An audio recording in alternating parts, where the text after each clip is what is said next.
में सभी जितने भी मीडिया है सब में आप ही का चेहरा सबसे सामने और पहले में दिखाया जा रहा था, लेकिन जब आपको नहीं बनाएगा तो कहीं दुख होता है अंदर से कि मुझे बनाना चाहिए था, मैं इस योग्य थी। हम तो ये सांसद और विधायक का जो सदस्य है वो हमारे लिए बहुत बड़ा चीज़ है। तो क्या युवाओं के हाथों में रोजगार दिलाने के लिए ऐसे कुछ आपके पास रोड मैप है, प्लान है? बहुत सारे ऐसे योजना है जो पिछले साल की बजट में मतलब इतना अच्छा लागू की है, जो सभी वर्ग को ध्यान में रखते हुए है। तो सही में लगता है कि अगर इस बार मोदी जी आ रहे हैं तो संविधान खतरे में हो जाएगा, हमारा डेमोक्रेसी खतरे में हो जाएगा? देखिए, ऐसा कुछ भी नहीं है। इस बार मंत्रिमंडल में ज़्यादातर चेहरे ऐसे हैं जो पहली बार चुनाव लड़े हैं, जीत कर आए हैं और नए हैं, उनके पास अनुभव नहीं है। तो आपको क्या लगता है कि छत्तीसगढ़ की राजनीति में कुछ नया होने वाला है? देखिए, बिल्कुल जिस तरह से अभी छत्तीसगढ़ की मंत्रिमंडल में है और सबको अवसर मिलना चाहिए।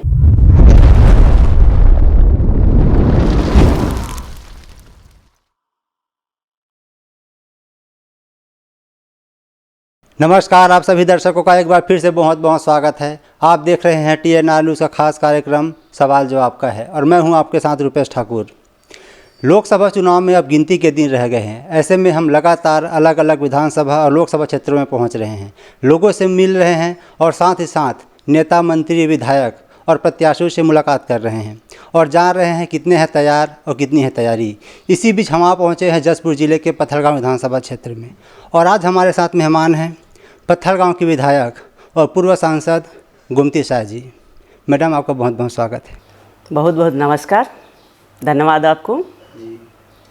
राजनीतिक चर्चा पर आगे बढ़ेंगे मैडम, लेकिन उससे पहले हमारे दर्शकों के लिए कौन है गोमती शाह, थोड़ा सबसे अपने बारे में संक्षेप में बताएंगे, फिर आगे बढ़ेंगे। देखिए, गोमती शाह एक साधारण परिवार से आती है और बिल्कुल ही गांव के परिवेश से और शुद्ध वनांचल से और शुद्ध आदिवासी समुदाय से गोमती शाह आती है और साधारण सा जीवन जीने वाली गोमती शाह एक जंगल के कोने से उठ करके जिला पंचायत की नेतृत्व शुरुआत था और उसके बाद जैसे जैसे समय बीतते गया वैसे वैसे आगे की ओर सबसे बड़ा पंचायत देश का उसमें नेतृत्व करने का अवसर, प्रतिनिधित्व करने का अवसर रायगढ़ लोकसभा की जनता ने अवसर दिया, मौका दिया। सेवा करने का एक शुभ अवसर था, वो मिला। और निश्चित है, मैं बहुत बड़ा खानदानी नहीं हूँ। मैं एक छोटे से परिवार, मध्यम वर्गीय किसान परिवार से, कृषक परिवार से आती हूँ और साधारण सा जीने वाली, बिल्कुल गांव के परिवेश से और गांव की रीति रिवाज से और भारत की संस्कृति की जो परंपरा से जो ग्रामीण परिवेश में मैं पल बढ़ के आई हूँ, ये मेरा परिचय है। ना मैं बहुत हाई लेवल परिवार से आती हूँ, ना मेरा कोई ऐसा बैकग्राउंड है। एक सामान्य सी जीवन जीने वाली मैं हूँ, जो आज इस जगह पे इस क्षेत्र की जनता ने मेरे को चुन करके बैठाया है और मैं उनका सेवा करने के लिए इस जगह पे बैठी हूँ। जी मैम, आप राजनीति में कैसे आए? क्या आपको लाने वाले कोई और हैं, आप स्वयं से आई हैं? देखिए, राजनीति में ऐसा कुछ भी नहीं था और मेरा पहले से विजन नहीं था कि मैं राजनीति में आऊँगी। एक समय के साथ साथ जो अवसर होता है और ऊपर वाला का जो मतलब महिमा रहता है, वो मेरे साथ हुआ। बाकी ऐसा कोई पहले से मानसिकता नहीं था कि मैं राजनीति में आऊँ। हाँ, ज़रूर भारतीय इतिहास को मैं जानने के लिए मेरा मन में था, लेकिन राजनीतिक दुनिया में आने का नहीं था। लेकिन पहले से ही थोड़ा राजनीतिक बैकग्राउंड का मेरा परिवार, ससुराल परिवार था। तो जिस तरह से 2003 में छत्तीसगढ़ में चुनाव हुआ, हम लोगों का सरकार बना और उसी के बीच में पार्टी, भारतीय जनता पार्टी को मैं इस जन्म में तो ऋण नहीं चुका पाऊँगी। जिस तरह से विचार विमर्श करते हैं कि त्रिस्तरीय पंचायत चुनाव होता है, फिर बोलते हैं किसको कहाँ से लड़ाया जाए, तो भारतीय जनता पार्टी का एक विचार बना भाई राजनीतिक बैकग्राउंड से उनके परिवार ससुराल पक्ष आता है तो थोड़ा इनको लड़ा देने से इस क्षेत्र के लोग काफ़ी मतलब जुड़े हुए हैं इनके परिवार के साथ, तो इस विषय को ऐसे ही दृष्टि से मैं जिला पंचायत के चुनाव लड़ी। और पहले से ही मेरा इच्छा ऐसा नहीं बना के बैठी थी, पर होते होते हो गया। और पहले से मेरा सुनियोजित नहीं था कि मैं राजनीति में आऊँ। मैं तो एक साधारण सी गृहिणी थी, कृषि करती थी, आज भी करती हूँ। मेरा हॉबी है कृषि करना, और आज भी मेरा सबसे पहला पसंद है, तो मैं कृषि करना ज़्यादा पसंद करती हूँ। आज भी मैं खेत में जाती हूँ, अपना खेती बाड़ी करने का ज़्यादा लगाव है। लेकिन जो काम में मेरे को मिल जाता है, जो दायित्व मिल जाता है, तो मैं मन लगा के काम करने में ज़्यादा विश्वास करती हूँ। चाहे वो कितना भी विषम परिस्थिति हो, चाहे कठिन परिस्थिति हो, पीछे हम कभी हटे नहीं हैं।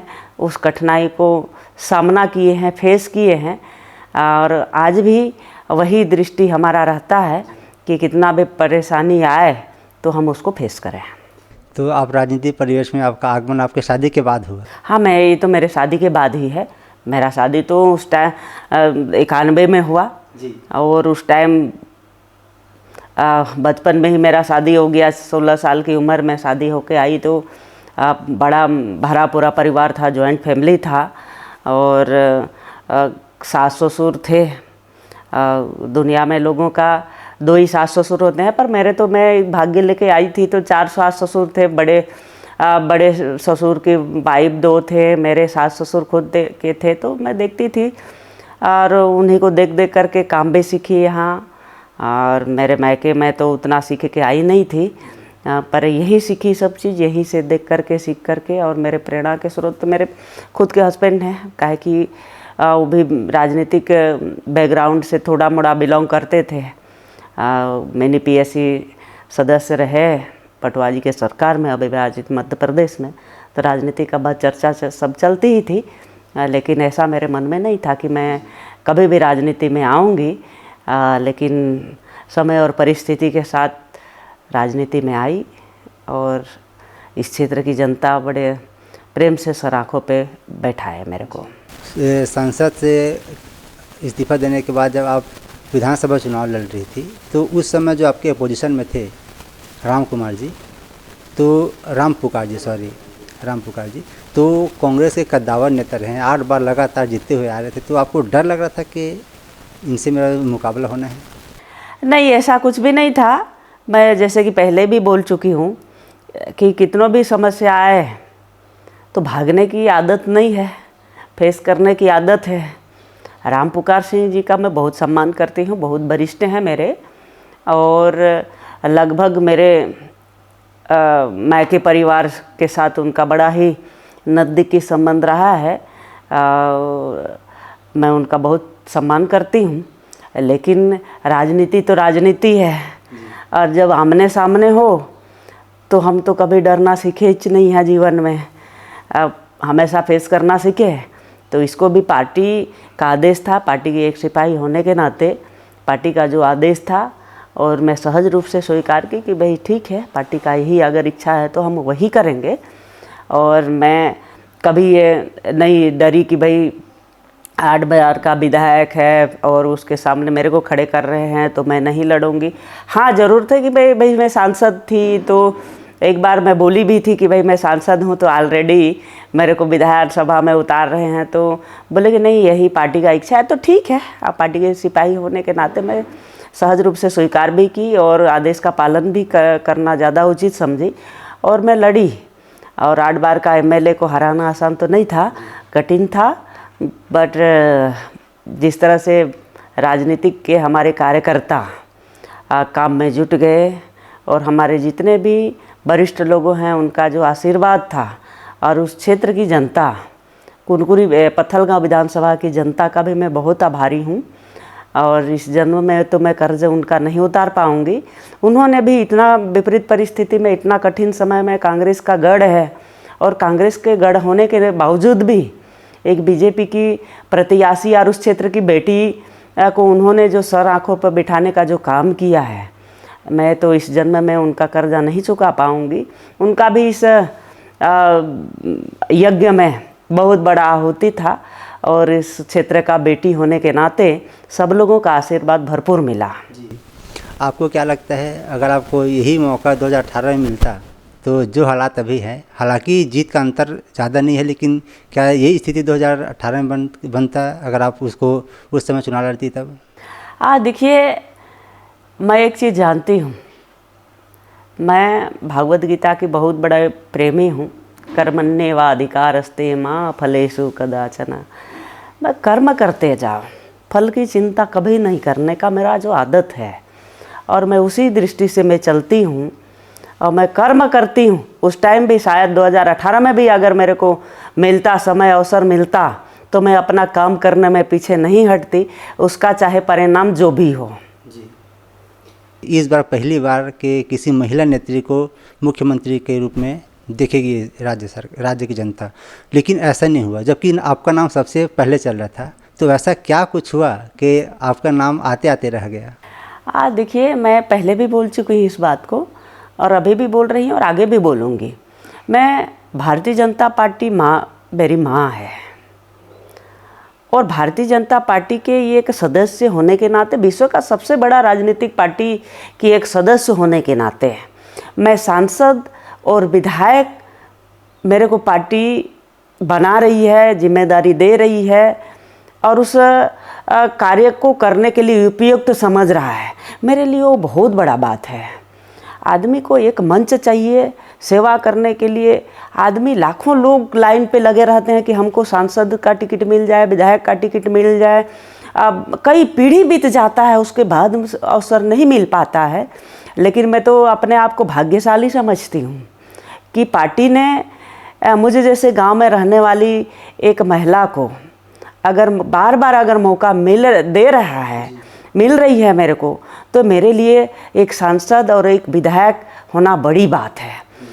बाद में मुख्यमंत्री होना नहीं होना ये पार्टी का अपना निर्णय है कि किसको मुख्यमंत्री बनाना है, किसको नहीं बनाना है, वो अपना काम नहीं है, ये पार्टी का काम है। पार्टी अपना जिसको उपयुक्त समझेगा उसको बैठाएंगे और जो होगा, जो होता है हम सब के हित में होता है और जो हुआ है वो भी बहुत अच्छा हुआ है। और मैं इस चीज़ को मेरे जीवन में मैं कभी मायने नहीं रखती हूँ। मेरे जीवन में तो यही सबसे बड़ा मायने है कि मैं सांसद बन गई, विधायक बन गई। ये मंच लोगों का सेवा करने का बहुत बड़ा मंच है और ये मंच पाकर मैं बहुत खुश हूँ। और बाकी पार्टी आगे जो आदेश करेगी उसको हमेशा मैं पालन करूँगी। फिर भी सीएम जब चुनाव परिणाम आया तो सबसे पहले जब सीएम कैंडिडेट के बारे में चर्चा हो रहा था तो सब मीडिया में, सभी जितने भी मीडिया है, सब में आप ही का चेहरा सबसे सामने और पहले में दिखाया जा रहा था। लेकिन जब आपको नहीं बनाएगा तो कहीं दुख होता अंदर से कि मुझे बनाना चाहिए था, मैं इस योग्य थी? नहीं, ये देखिए, एक चीज़ है, हम इस पहले भी बोली हूँ कि मेरे लिए सब बहुत चीज़ मायने नहीं रखता है। हम तो ये सांसद और विधायक का जो सदस्य है वो हमारे लिए बहुत बड़ा चीज़ है। ऐसा कभी मेरे को दुख नहीं हुआ, ना कभी मैं रिएक्ट की कि मेरे को नहीं बनाए, या ये कभी बात आया ही नहीं, ना आपके पास आया होगा, ना किसी अन्य व्यक्ति के पास नहीं आया। हम तो भाग्यशाली हैं कि हमको जो है बार बार, एक बार नहीं 2 बार मेरे को मैं त्रिस्तरीय पंचायत चुनाव से शुरू की और पार्टी के बदौलत ही इस जगह पे मैं बैठी हूँ। इसलिए पार्टी को मैं माँ मानती हूँ और माँ मेरी माँ, जो जिसको आदेश जहाँ भेजे हम पालन करते हैं। मुख्यमंत्री ना सही, लेकिन जब बात कैबिनेट मंत्री की विस्तार की आती है, कैबिनेट के जो सहायक कैबिनेट हैं उनमें आपका नाम नहीं है, तो ये बहुत लोगों को आश्चर्य करने वाला था। तो आपको लगता है कम से कम मुख्यमंत्री पद नहीं तो कम से कम मंत्रिमंडल में मुझे शामिल करना चाहिए था? ऐसा मेरे मन में ना पहले था, ना अब है, ना कभी होगा। इसलिए कहे कि मैं तो विधानसभा लड़ने के लिए बोल रही थी कि मेरे को लोकसभा में रहने दीजिए। अब मैं विधानसभा लड़ने के लिए मैं भाई इच्छा जाहिर मेरा नहीं कर रही थी, तो स्वाभाविक सी बात है कि मैं ना मुख्यमंत्री की इच्छुक थी, ना मंत्री की इच्छुक हूँ। आज भी मैं एक विधायक के रूप में हूँ, लेकिन लोगों को भले ही लगता होगा कि मैडम को क्यों नहीं बनाए, मैडम को बनना चाहिए था, सांसद थी, अब विधायक खाली रह गई, पर मेरे लिए वो मायने नहीं रखता है। मेरे लिए जो दायित्व मुझे मिला है वो मेरे लिए बहुत बड़ी बात है। जैसे कि मैं पहले भी बोली कि मैं भगवत पुराण की मैं बहुत बड़ा मतलब फैन मतलब वो रखती हूँ, उसी के सिद्धांत से मैं चलती हूँ। तो कोई काम करने के लिए मिनिस्टर बनना या प्रधानमंत्री बनना, मुख्यमंत्री बनना मायने नहीं रखता है। काम करने वाले व्यक्ति के लिए एक छोटा सा डूबते को तिनके की सहारा जैसा जो कहावत है, मुहावरा है, उसको थोड़ा सा एक जगह मिल जाए, वो काम करता ही करता है, चाहे वो छोटा जगह में रहे या बड़ा जगह में रहे। काम तो काम है, कोई काम छोटा या बड़ा मेरे जीवन में नहीं है और ना मेरे मन में है। इस बार मंत्रिमंडल में ज़्यादातर चेहरे ऐसे हैं जो पहली बार चुनाव लड़े हैं, जीत कर आए हैं और नए हैं, उनके पास अनुभव नहीं है। तो आपको क्या लगता है कि छत्तीसगढ़ की राजनीति में कुछ नया होने वाला है? देखिए, बिल्कुल जिस तरह से अभी छत्तीसगढ़ की मंत्रिमंडल में है और सबको अवसर मिलना चाहिए और सीखेंगे तब तो जानेंगे और आगे काम बढ़ाएंगे। अगर किसी को सीखने का और काम करने का अवसर ही नहीं दिया जाएगा तो फिर अगला पीढ़ी कैसे बढ़ेगा, आगे इस कार्य को विस्तार कैसे होगा। इसलिए सभी लोगों को जो है मौका अवसर मिलना चाहिए सीखने का, और सीखेंगे तभी तो आगे इस कार्यविधि को चलाएंगे। 2018 के बाद कांग्रेस अर्श पर थी, 2024 के चुनाव में वो फर्श पर आ गई। क्या कारण लगता है आपको कि कांग्रेस इतनी बुरी तरीके से हारी? देखिए, सबसे पहले तो छत्तीसगढ़ की जनता को समझना लोगों के बस की बात नहीं है। जैसे मैं कभी कभी बोलती थी, मेरे को पूछते थे तो मैं बोलती थी कि छत्तीसगढ़ की जनता बोलता नहीं है, दूसरे स्टेट के लोग लड़ जाते हैं, सरकार कुछ नहीं देता है, काम नहीं करता है तो लड़ लेते हैं। ऐसा हमारे छत्तीसगढ़ की जनता नहीं करते हैं, बहुत सहज और सरल हैं और बहुत ही गंभीर लोग हैं। ये वैसे ही कांग्रेस के लोगों को अभी लगा था, ओवर कॉन्फिडेंस में थे कि भाई हम तो मतलब 68 सीट लेके आए हैं, हो गया था बाईपोल चुनाव में। हाँ, लेके आए हैं, हमको कौन हरा सकता है। अभी अधिक से अधिक हम लोग हारेंगे तो 2-4 सीट 8 सीट इधर उधर हो सकता है। लेकिन जो छत्तीसगढ़ की में जो कांग्रेस की सरकार ने जो उनका जो कार्यशैली था बहुत ही निम्न स्तर का था। यहाँ क्राइम इतना बढ़ा हुआ था, इतना चोरी डकैती, इतना मतलब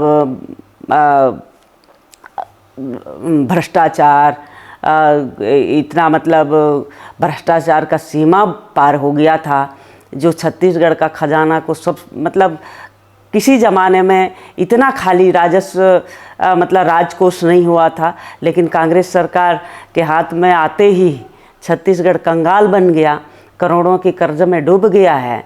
तो आप लोग देख सकते हैं उस चीज़ को छत्तीसगढ़ की जनता समझ रही थी और केवल समय का इंतज़ार कर रहे थे। छत्तीसगढ़ की जनता को मैं कभी कभी बोलती हूँ, लड़ता नहीं है, दूसरे स्टेट के लोग लड़ते हैं, सरकार हमको हमारा वादा पूरा नहीं किया, ये नहीं किया, वो नहीं किया, ज़रूर याद कराने का कोशिश करते हैं, लेकिन अब उसका बात को सुना नहीं जाता है तो वो चुपचाप साइलेंटली रह जाते हैं और समय आने पर उसका जवाब भी देते हैं। इसलिए मैं बोलती हूँ कि छत्तीसगढ़ की जनता लड़ती नहीं है सामने, पर साइलेंट किल करती है, साइलेंट किलर है।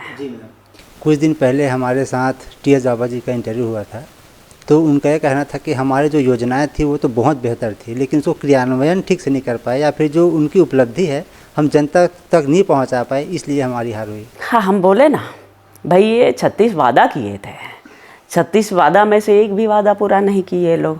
और जस्ट विपरीत देखिए, अभी भारतीय जनता पार्टी, अब हम लोग भी घोषणा पत्र निकाले थे चुनाव से पहले और बहुत सारा योजना को हम लोग लागू भी कर दिए 2-3 महीना की सरकार में।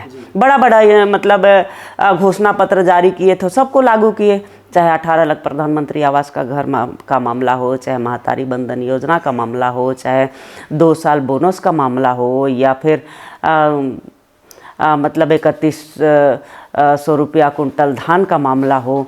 लगभग सभी योजना को पॉइंट टू पॉइंट लागू कर रहे हैं। अगर जो योजना छूट भी गया है तो उसको अभी फिर से तुरंत चुनाव ख़त्म होते ही लागू करेंगे। जो 8 बार लगातार विधायक रहे हैं, उसके बाद भी यहाँ जो मूलभूत सुविधाएं लोगों को मिलना चाहिए, पहुँचना चाहिए, उन तक नहीं पहुँच पाया है। तो चाहे वो शिक्षा के ऊपर बात कर ले जाए, चाहे रोड कनेक्टिविटी की बात कर ले, चाहे हेल्थ के ऊपर या फिर वाटर सप्लाई के ऊपर, कहीं भी हमें लगता कि उतना बेहतर तरीके से काम हो पाए जितना होना चाहिए था। आपको क्या लगता है? देखिए, पत्थलगांव विधानसभा, इससे पहले तो मेरा घूमना ज़्यादा नहीं होता था पत्थलगांव विधानसभा में, काहे कि मेरा गृह कुनकुरी विधानसभा में है। मैके जरूर मेरा पत्थलगांव विधानसभा में है, लेकिन उससे पहले मैं ज़्यादा मेरा घूमना फिरना क्षेत्र में नहीं होता था। लेकिन जब विधानसभा चुनाव में लड़ी तो लगभग हर गांव में मैं, कई ऐसे बहुत कम गांव है जो छूटा होगा, लगभग प्राय बहुत सारे गांव में मैं घूम चुकी हूं। लेकिन जो 40 साल से वहाँ कांग्रेस का विधायक थे, और 40 साल का कमी को 5 साल पूरा नहीं कर सकता है। लेकिन फिर भी मेरा प्रयास है कि अधिक से अधिक विकास हो वहाँ, जो 5 साल की हमारी सरकार में अधिक से अधिक हमारी राज्य सरकार की योजना, चाहे केंद्र सरकार की योजना पत्थलगांव की धरती तक पहुँचे, ऐसा मेरा पूरा का पूरा प्रयास रहेगा। सबसे महत्वपूर्ण होता है मैम स्वास्थ्य को लेकर। तो यहाँ जो स्वास्थ्य व्यवस्था है, यहाँ जो जिला अस्पताल हैं या फिर जो यहाँ सिटी लोकल हेल्थ सेंटर है, कुछ भी जैसे छोटे मोटे समस्याएं होती है तो तत्काल रेफ़र किया जाता है। तो हॉस्पिटल ना बनकर ये रेफरल सेंटर बन गया, तो इसको लेकर क्या काम करने वाला? देखिए, सारा व्यवस्था चरमराया हुआ है। हम लोग की इससे पहले जिला हॉस्पिटल बहुत अच्छा था, लेकिन जब कांग्रेस सरकार बनते ही शिक्षा का जिला मुख्यालय का हॉस्पिटल बिल्कुल ही लचर हो गया, तो बाकी जगह का तो कहना ही क्या था। लेकिन हम लोगों का सरकार बने जुम्मा 2-3 महीना, 3 महीना, 3.5 महीना हुआ है, और निश्चित है चुनाव के बाद मैं मुख्यमंत्री जी से भी और स्वास्थ्य मंत्री जी से भी दोनों से बैठ कर के बात की हूँ कि चुनाव के बाद सारा स्वास्थ्य व्यवस्था को हम लोग दुरुस्त करेंगे। कहा कि जसपुर ऐसा जगह है जो कोई आना नहीं चाहता है डॉक्टर लोग, लेकिन ऐसा नहीं करना है। वहाँ के लोग को भी उतने सेवा मतलब स्वास्थ्य सुविधा देना है जहाँ मध्य छत्तीसगढ़ में है। तो डॉक्टर के विषय में भी और इंफ्रास्ट्रक्चर के विषय में भी और सारा संसाधन सुविधा के विषय में भी मुख्यमंत्री और स्वास्थ्य मंत्री जी से दोनों से चर्चा मेरा हो चुका है। बोले कि चुनाव के बाद सारा व्यवस्था को हम लोग दुरुस्त करेंगे, ऐसा मेरा विचार है। रोड को लेकर भी मैम बहुत लोग की समस्या है कि कनेक्टिविटी नहीं है प्रॉपर रूप से। अगर कनेक्टिविटी नहीं होगा तो जो ज़रूरी सुविधाएं हैं या फिर जहाँ ये बोल लीजिए कि जो बाहर जाते हैं कमाने खाने के लिए, जो अंदर आते हैं, वो सुविधा ठीक से नहीं हो पा रहे उन लोगों को। जैसे रोड की ही बात कर जाए, जो पत्थलगांव से जसपुर या फिर यहाँ से आगे जो स्टेट हाईवे है, वहाँ की कंडीशन इतनी ख़राब है कि गाड़ी चल नहीं पाई है ठीक से। तो उसको भी ठीक करना बहुत ज़रूरी है। तो उसको लेकर आपके पास कुछ रोड मैप है भी? देखिए, बिल्कुल मैं अभी हमारे सरकार बनते ही पहला बजट सत्र था और लगभग पत्थलगांव विधानसभा के 93 रोड बजट में जुड़ चुका है। और 93 रोड में से मैं ग्रामीण लोगों से पूछ रही थी, बहुत एग्जैक्ट तो मेरे को नाम पता नहीं था कि यहाँ से यहाँ वाला रोड, यहाँ से यहाँ वाला रोड ये फर्स्ट बार है या सेकेंड बार है। तो 93 रोड में से बजट में मैं शामिल करवाई हूँ। अभी केवल विधानसभा पत्थलगांव का ही बात कर रही हूँ। ये मोदी जी की गारंटी वाली बात है। मोदी जी का जो गारंटी दे दिए है, मोदी का बात यहाँ गारंटी पूरा होने की जवाबदारी भी मोदी जी का है और हम लोगों का भी है। तो 93 रोड में से 41 रोड गैडगरी है। मैं छत्तीसगढ़िया देहात की बात करूं तो गैडगरी है, और गैडगरी 41 रोड है 93 में से। तो उस रोड को बनवाने में हमारे मुख्यमंत्री जी अब बोल दिए हैं कि भाई विकास में कोई कमी नहीं होगा, समय के साथ साथ सब काम को करेंगे। और मोदी जी का तो विजन ही है रोड इंफ्रास्ट्रक्चर, रोड कनेक्टिविटी, हवाई कनेक्टिविटी, रेलवे कनेक्टिविटी, ये हम लोगों की प्राथमिकता है, मोदी जी की प्राथमिकता है। इसको पूरा करने के लिए हमारी भारतीय जनता पार्टी की सरकार प्रतिबद्ध है और उसको पूरा करेगी। एक और बहुत महत्वपूर्ण वर्ग है मैम किसान। किसान किसी भी राज्य या फिर देश की अर्थव्यवस्था की रीढ़ की हड्डी मानी जाती है। तो यहाँ के किसान के पास समस्याएं तो है, चाहे वो सिंचाई को लेकर हो गया, चाहे एक फसली, क्योंकि यहाँ छत्तीसगढ़ में 2 फसल लिया जाता है, एक दलहन का तिलहन का, लेकिन एक ही फसल यहाँ लिया जा रहा है, तो कहीं ना कहीं उनके पास संसाधन की कमी है, तो इसको भी ध्यान में रखा गया है। हाँ बिल्कुल, जिस तरह से अभी मैं पत्थलगांव विधानसभा से मैं विधायक हूँ और मैं स्टडी करके जो बैठी हूँ, और निश्चित है जो मतलब पत्थलगांव विधानसभा में बांध जहाँ जहाँ है और जहाँ वहाँ पानी का अच्छा स्टोरेज हो, ऐसे ऐसे जगह को मैं चिन्हांकित भी कर रखी हूँ। अभी बजट में पत्थलगांव विधानसभा से 4 स्टाफ डैम ने डैम, बड़ा वाला डैम जल संसाधन से ये स्वीकृत हो गया है, और जगह जगह हम लोग वही रणनीति बनाएंगे कि जहाँ पानी का जो स्टॉपेज करने का जगह है उसको बांध बनाएंगे और उस क्षेत्र के लोगों को लाभ पहुँचे, ताकि एक फसल ही नहीं, एक रबी और एक खरीफ फसल ही क्यों, और हम लोग 2 फसल अनाज का उगा सकते हैं। ऐसे संसाधन सुविधा हमारे क्षेत्र में हो, ऐसा हम लोग का प्रयास रहेगा। काहे कि विधानसभा पत्थलगांव अगर जसपुर जिला में माना जाए नहीं, उसका रिकॉर्ड है, तो सबसे ज़्यादा धान पैदा करने वाला विधानसभा, उपार्जन करने वाला विधानसभा पत्थलगांव में है। तो इसीलिए जितना अच्छा से अच्छा व्यवस्था हो, ये हमारी सरकार मोदी जी किसान को तो प्राथमिकता दे ही रहे हैं, और क्या अच्छा हो सके इसके लिए भी हमारे देश के प्रधानमंत्री, हमारे प्रदेश के मुख्यमंत्री जी प्रतिबद्ध हैं, और समय आने पर वो सब काम को पूरा करेंगे। रोजगार भी एक बहुत बड़ा इशू और मुद्दा रहा है, चाहे वो लोकसभा चुनाव को हो, चाहे राज्यसभा चुनाव की या फिर विधानसभा चुनाव की। तो अपने क्षेत्र में संसाधन की कमी नहीं है, तो क्या युवाओं के हाथों में रोजगार दिलाने के लिए ऐसे कुछ आपके पास रोड मैप है, प्लान है? देखिए, उसमें हम लोग की भला हो, हमारे देश के प्रधानमंत्री नरेंद्र मोदी जी सभी वर्ग को ध्यान में रखते हुए, चाहे आदिवासी वर्ग हो, चाहे युवा वर्ग हो, या एसी वर्ग हो, या सामान्य वर्ग हो, चाहे महिला हो, चाहे आदिवासी, चाहे स्वर्ण मतलब कलाकार हो, या फिर मैकेनिक इंजीनियरिंग हो, चाहे बहुत सारे ऐसे योजना है जो पिछले साल की बजट में मतलब इतना अच्छा लागू की है, जो सभी वर्ग को ध्यान में रखते हुए, और उसी हिसाब से मुद्रा लोन, लघु वनोपज, आत्मनिर्भर भारत की ओर से जो योजना लागू किया गया, इसमें हमारे युवा भी आते हैं। हमारे युवा मुद्रा लोन के माध्यम से एक लघु मतलब उद्योग करे, जो मतलब सरकारी नौकरी के आश्रित न रहें, अपना आत्मनिर्भर रहें, अपना काम करें। इसके दृष्टि से इस योजना को लागू किया गया है, और लगभग इस योजना का लाभ गांव-गांव के लोग लेना शुरू किए हैं। जो पहले 15 साल 20 साल पीछे हम लोग चले जाएं, लोग मतलब एक एक दाना के लिए तरसते थे।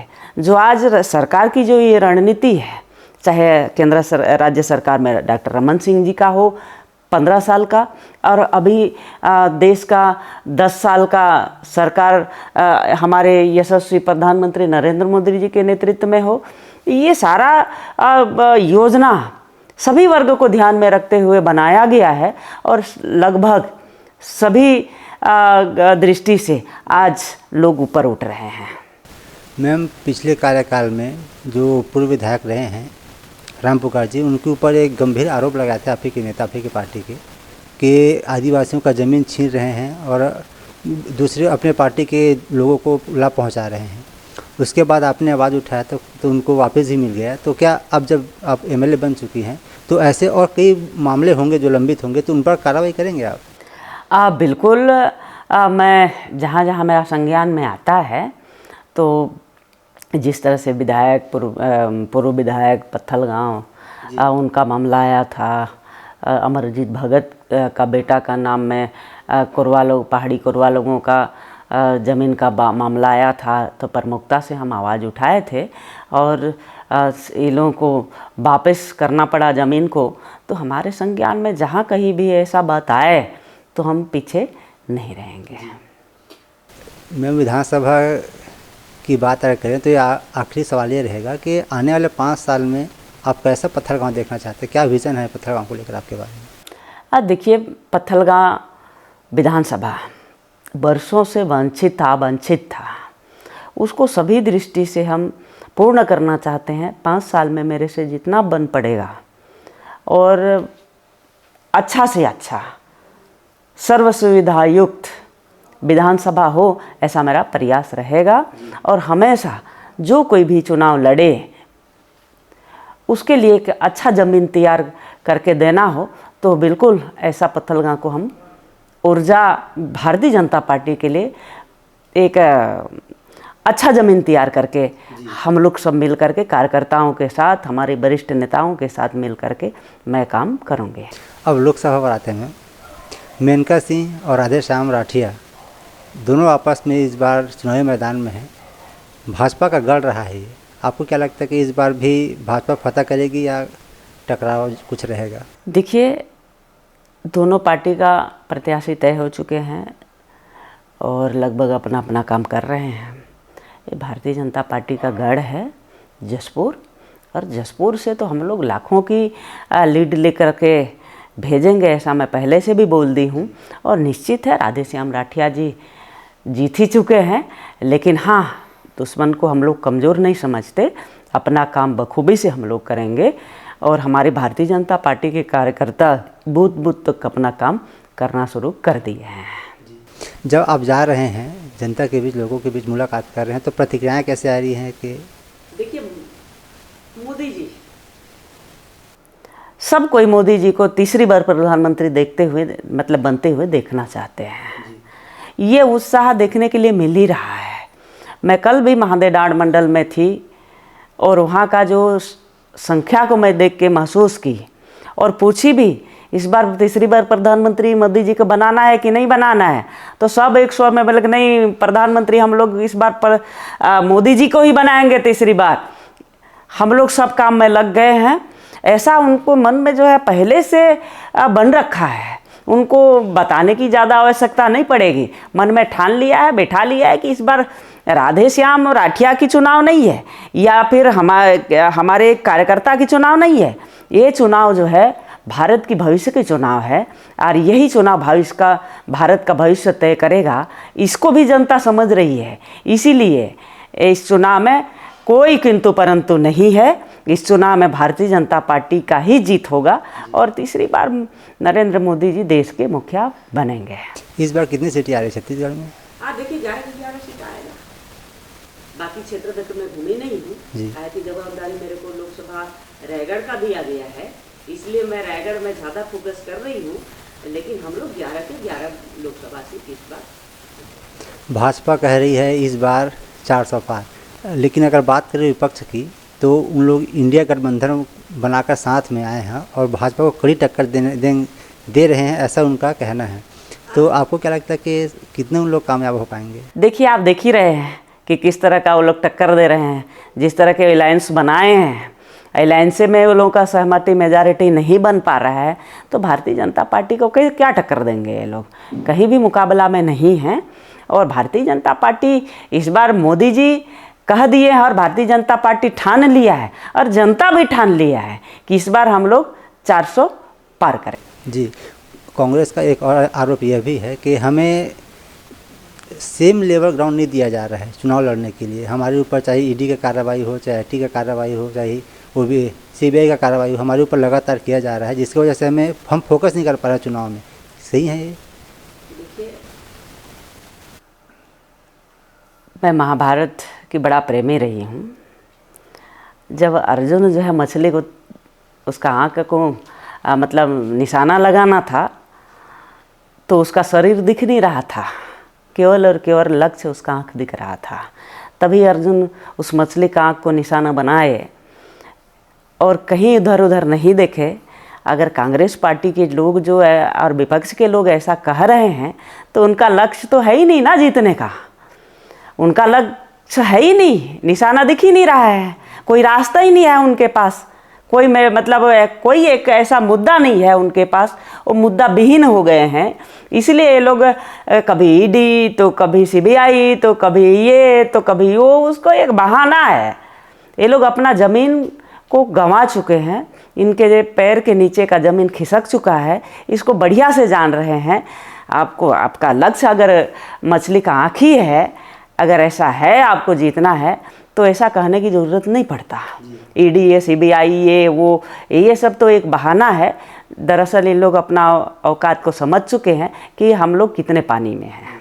राहुल गांधी का लगातार ये वार रहा है मोदी के ऊपर कि डेमोक्रेसी खतरे में है, संविधान खतरे में है, तो ऐसा उन लोगों को तभी लग रहा है जब उनके ऊपर कार्रवाई हो रही है। तो सही में लगता है कि अगर इस बार मोदी जी आ रहे हैं तो संविधान खतरे में हो जाएगा, हमारा डेमोक्रेसी खतरे में हो जाएगा। देखिए, ऐसा कुछ भी नहीं है। डेमोक्रेसी लोग तो ये एक बहाना है। मोदी जी का सिर्फ एक फंडा है, हम तो एक ही चीज़ को जानते हैं, ना खाऊंगा ना खाने दूंगा। जो खाएगा उसको छोड़ेंगे भी नहीं। आज जो खाया है और जो गलत काम किया है, जो भ्रष्टाचार किया है, उसी को डर है, बाकी लोगों को कोई डर नहीं है। मैम, अगर आप राजनीति में नहीं आते तो क्या करते रहते? देखिए, राजनीति में नहीं आती तो मैं मेरे मन मस्तिष्क में चलता था, पहले भी चलता था। मैं राजनीति में आ गई और या तो मैं अच्छा कृषक बनूंगी, या अच्छा व्यापारी बनूंगी, या फिर अच्छा अध्यात्म में अपना नींव रखूंगी। ऐसा मेरे मन में पहले से भी था। अगर मैं राजनीति में नहीं आती तो ये 3 चीज़ मैं किसी एक अच्छा काम में मैं अपना दिमाग लगाती और उसमें मैं करती। और जिस तरह से तन मन धन लगा करके काम कर रही हैं इस क्षेत्र में भी, वैसे ही उस क्षेत्र में मैं काम करती हूँ। मैम, आपका बहुत बहुत धन्यवाद, आप हमसे जुड़े। जाते जाते हमारे माध्यम से क्षेत्रवासियों को कुछ संदेश देना चाहेंगे? देखिए, मैं क्षेत्रवासियों को यही मतलब संदेश देना चाहती हूँ कि अभी सबसे पहले तो भारत देश में लोकतंत्र का सबसे बड़ा त्यौहार चल रहा है। और जिस तरह से भारत देश में ही नहीं, पूरे दुनिया में यशस्वी हमारे नरेंद्र मोदी जी का नेतृत्व में हमारे भारत देश सुरक्षित है। मैं पूरे क्षेत्र की जनता को, पूरे देश की जनता को मैं यही कहना चाहूँगी कि हम लोग वही निर्णय करें जिस निर्णय में हमारा देश सुरक्षित रहे, हमारे बच्चे सुरक्षित रहें और हम लोग सुरक्षित रहें, और दिनों दिन दोगुनी और रात चौगुनी हमारा भारत देश सशक्त बने, तरक्की करे और एक शक्तिशाली